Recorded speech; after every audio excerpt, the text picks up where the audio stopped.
ঠান্ডা মাথায় আজকে রাতের বেলা চিন্তা করবা আল্লাহ পাক তোমাকে কি জন্য দুনিয়ায় পাঠিয়েছেন। একটু চিন্তা করবা, 1 মিনিট একটু চিন্তা করবা যে তুমি পৃথিবীতে নাই, তুমি পৃথিবীতে নাই, তুমি মারা গেছো। চিন্তা করবা তুমি মারা গেছো। এরপর চিন্তা করবা তুমি যে মারা গেছো পৃথিবীর কারো কোনো সমস্যা হচ্ছে কিনা। তুমি যে মারা গেছো পৃথিবী কি থেমে আছে? তোমার পরিবার থেমে থাকবে? তোমার শিক্ষা, তোমার বন্ধু বান্ধব, তোমার আত্মীয়স্বজন কেউ থেমে থাকবে? কেউ থেমে থাকবে না। তুমি পৃথিবীতে থাকো বা না থাকো কারো কিছু আসে যাবে না। আল্লাহ পাক তোমাকে যে পৃথিবীতে রেখেছেন একটা সুযোগ খালি দিয়েছেন, সেটা তুমি আল্লাহর দ্বীনের জন্য কিছু করতে পারো। এটাই আল্লাহ তোমার কাছে চান, আর কিচ্ছু চান না। আর কিচ্ছু আল্লাহ তোমার কাছে চান না। আল্লাহ চান তুমি একজন ভালো মানুষ হও, ভালো মুসলিম হও এবং দ্বীনের জন্য কিছু খেদমত করে পৃথিবী থেকে বিদায় নাও। এই দিন তুমি ছাড়াও বিজয়ী হবে ইনশাআল্লাহ। তুমি থাকো বা না থাকো এই দিন কিন্তু বিজয়ী হবেই। হয় তোমাকে নিয়ে হবে অথবা তোমাকে ছাড়াই হবে।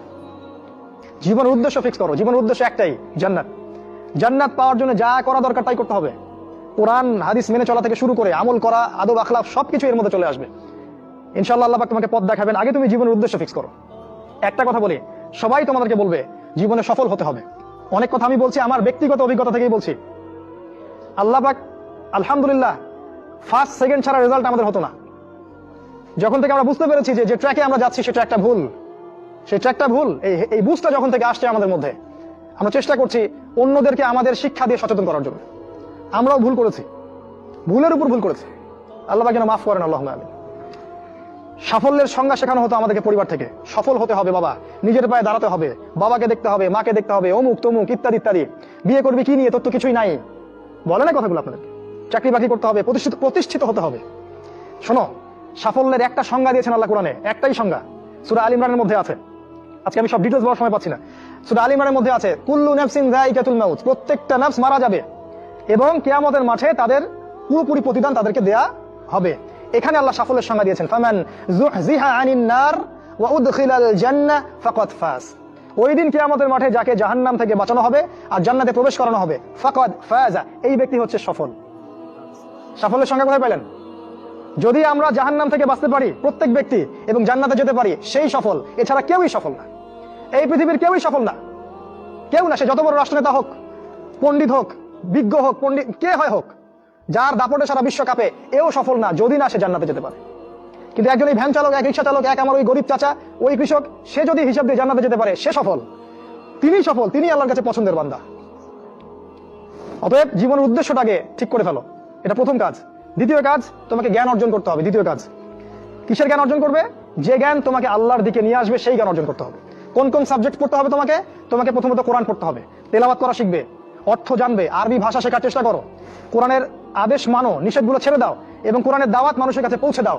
কোরআনের দাওয়াত মানুষের কাছে পৌঁছে দাও এবং কোরআনের বিধান বাস্তবায়নের জন্য আল্লাহর পথে চেষ্টা করো।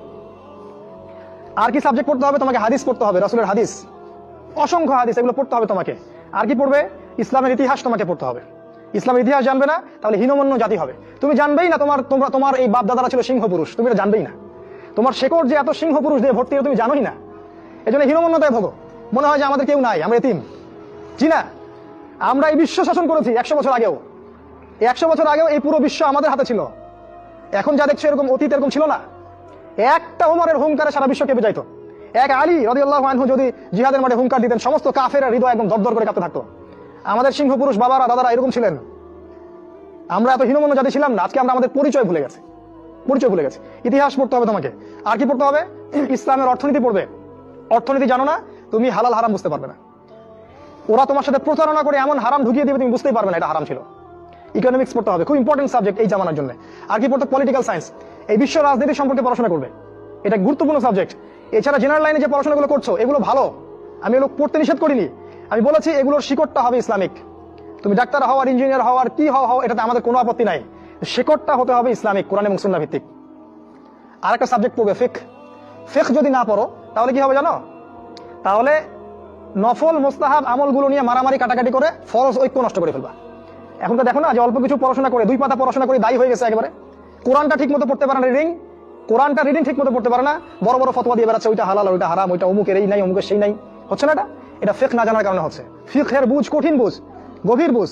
এই জন্য ইমাম আবু হানিফা থেকে শুরু করে যত ফকিহ ছিলেন সবাইকে ভক্তি শ্রদ্ধা সম্মান করতে শিখো। ফিকহটা অনেক কঠিন একটা জিনিস।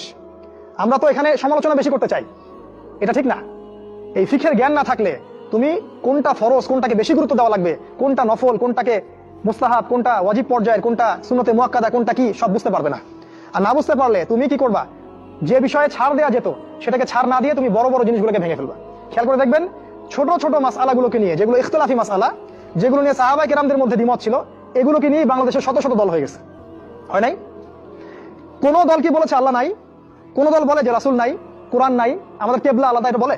সবার আল্লাহ এক, রাসূল এক, কেবলা এক, কোরআন এক, সুন্নাহ এক, সব এক। তাহলে এতগুলো দল কেন হলো? ওই যে সংকীর্ণ মানসিকতা এবং এই ফিকহের বুঝ না থাকার কারণে হয়েছে। তাই ফিকহটা পড়বে, না হলে তোমার দ্বারা উপকার না হয় উম্মার ক্ষতি হয়ে যাবে। তোমার দ্বারা উপকার না হয় উম্মার ক্ষতি হয়ে যাবে। আর দু একটা সাবজেক্ট বলছি, জিও পলিটিক্স, ভূ রাজনৈতিক প্রেক্ষাপটটা পড়তে হবে তোমাকে। এর সাথে একটা সাবজেক্ট অবশ্যই পড়বে, রাসূলুল্লাহ সাল্লাল্লাহু আলাইহি ওয়াসাল্লামের জীবনী। এই কয়েকটা সাবজেক্ট যদি পড়তে পারো, শেষ জামানে ইনশাআল্লাহ আল্লাহ পাক তোমার হাতে পতাকা দিবেন এবং তুমি আল্লাহর দ্বীনের পতাকা বহন করবে ইনশাআল্লাহ। জ্ঞান নাই, কিচ্ছু করতে পারবে না। যদি তুমি জ্ঞান অর্জন করতে না পারো, তুমি বাতিলের মোকাবেলা করতে পারবে না। এখনকার যুদ্ধটা অস্ত্রের যুদ্ধ না, এখনকার যুদ্ধ জ্ঞানের যুদ্ধ। তুমি ওদের সাথে অস্ত্রের যুদ্ধ করে পারবে না। এখনকার যুদ্ধটা জ্ঞানের যুদ্ধ। ওটাও আসবে সামনে, যখন ইমামুল মাহদী আসবেন, সারা বিশ্ব জুড়ে মালহামা শুরু হবে, তখন মহাযুদ্ধ। এই ফিজিক্যাল স্ট্রেংথ নিয়ে, মেন্টাল স্ট্রেংথ নিয়ে, ইমানের স্ট্রেংথ নিয়ে পারবে না। জ্ঞান অর্জন করো, কারণ রাসূল সাল্লাল্লাহু আলাইহি ওয়াসাল্লামকে প্রথম আল্লাহ আদেশ করেছেন ইকরা, পড়ুন পড়ুন পড়ুন। জ্ঞান নাই, সমাজ সংস্কার করতে পারবে না। এটা 2। 3 নাম্বার হচ্ছে জ্ঞান অনুযায়ী আমল করতে শেখো, দ্রুত। যতটুকু জানলা আমল করতে শেখো, আগামীকালের জন্য ফেলে রাখবে না। আজকে যা শিখেছো আজকে আমল করো, রাসূলের সুন্নাহগুলোকে গুরুত্ব দিয়ে করো। যেখানে ইসলাম প্রশস্ততা দিয়েছে সেখানে প্রশস্ততা প্রদর্শন করো, যেখানে প্রশস্ততা নাই সেখানে ওটাই মেনে চলো। ইসলাম একটা প্রশস্ত রিলিজিয়ন, এখানে অনেক কিছু